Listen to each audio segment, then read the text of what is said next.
Vamos conversar a partir de agora com o Igor Gadelha aqui. Ô Igor, queria que você falasse, em primeiro lugar,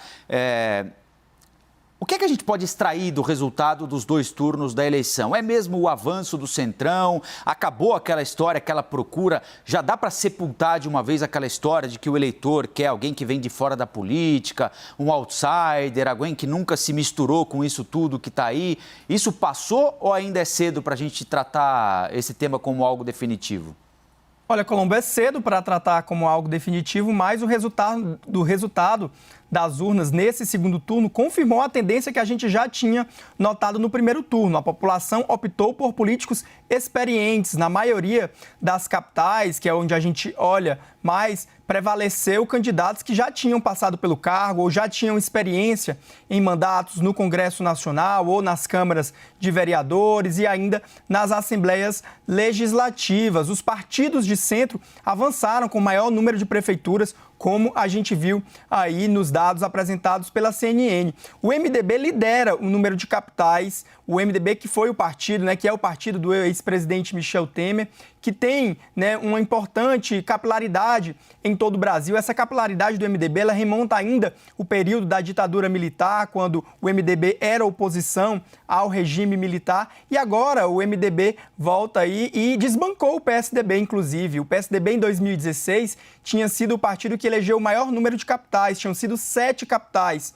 Agora o PSDB elegeu 4, empatado com o DEM, mas o MDB conquistou o maior número de prefeituras. Apesar de ter conquistado o maior número de prefeituras, houve algumas derrotas importantes no MDB para alguns clãs importantes do partido. O MDB, por exemplo, perdeu a prefeitura de Maceió, do que foi registrado como uma derrota do clã Renan Calheiros e Renan Calheiros Filho, que são caciques importantes do MDB. Ainda do MDB, Colombo e Luciana, vale destacar a vitória do partido em 2 municípios grandes lá da Bahia, Vitória da Conquista e Feira de Santana. Nessas 2 cidades baianas, o MDB derrotou candidatos do Partido dos Trabalhadores.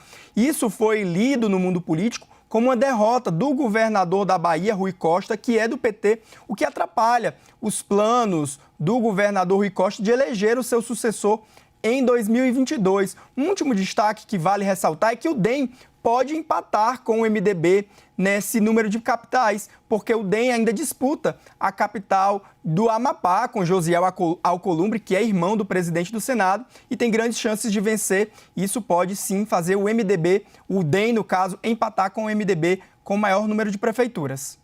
Falando ainda do DEM e do PSDB, Igor Gadelha, a gente tem os prefeitos das 2 maiores cidades do Brasil, as mais importantes capitais do Brasil, Rio de Janeiro e São Paulo. Os 2 vêm com um discurso muito específico falando contra o ódio, essa é uma eleição diferente. E aí eu te pergunto, nós acompanhamos a eleição de 2018, uma eleição muito ideológica, O discurso das pautas de costumes eram muito presentes. Essa eleição priorizou o gestor. Isso é uma característica da eleição municipal, sim, de verdade. Mas o discurso ideológico ele ficou mais à parte. Você acha que vai ser uma tendência agora para 2022 também isso?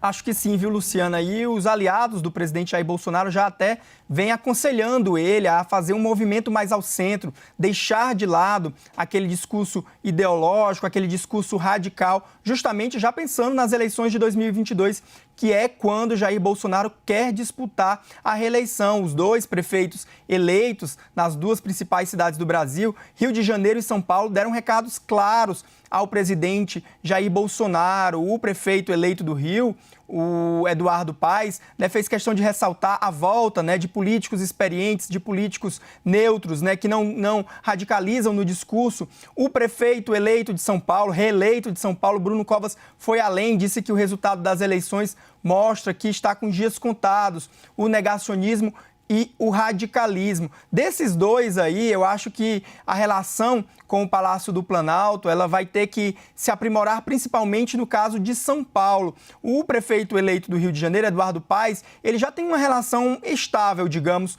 com o presidente Jair Bolsonaro. Bolsonaro, durante a eleição, até chamou o Eduardo Paes de um bom gestor, mas em São Paulo, Bruno Covas tem toda aquela questão envolvendo o embate político entre João Dória e o presidente Jair Bolsonaro. Ele vai ter que se equilibrar ali, né? Embora ontem, em seu discurso, vale destacar, o prefeito reeleito de São Paulo, né, fez questão de exaltar Dória ali já como uma espécie de cabo eleitoral para 2022.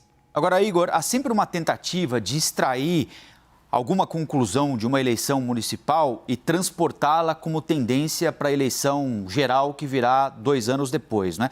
Aconteceu em 2016. Em 2016, como você lembrou aí, o PSDB foi o grande vencedor daquela eleição, né? Elegendo prefeitos em muitas capitais, inclusive fazendo em São Paulo algo até então inédito, liquidando uma eleição em primeiro turno. E o PT sofreu uma derrota terrível em 2016, perdendo prefeituras um estalar de dedos, né?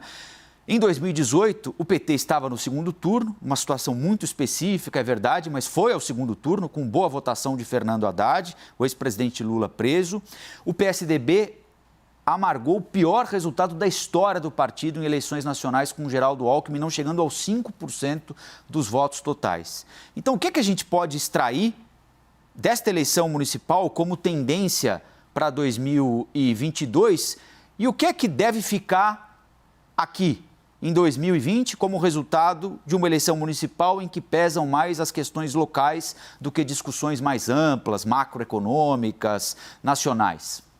Olha, Colombo, eu acho que o que fica realmente é o perfil, não os partidos, mas o perfil que o eleitor buscou. O eleitor, como a gente vem dizendo aqui, buscou o perfil de um gestor, de alguém com experiência, não importando aí o partido, né? Ele procurou um eleitor experiente, um candidato experiente com gestão, né? Com capacidade de gestão. Houve também muitos prefeitos reeleitos. Isso mostra um pouco, né, a tendência do eleitorado mais até do que a preferência pelos partidos. A questão do PT é algo a se destacar. Essa eleição de 2020, ela sacramentou aí o fim da hegemonia do PT na esquerda. Em 2016, o PT tinha eleito, né, apenas um candidato, né, a prefeito de capital do Rio Branco, que tinha sido Marcos Alexandre em 2016. Mas o PT já estava sem nenhum prefeito de capital, porque em 2018, esse prefeito do Rio Branco, ele renunciou ao cargo para concorrer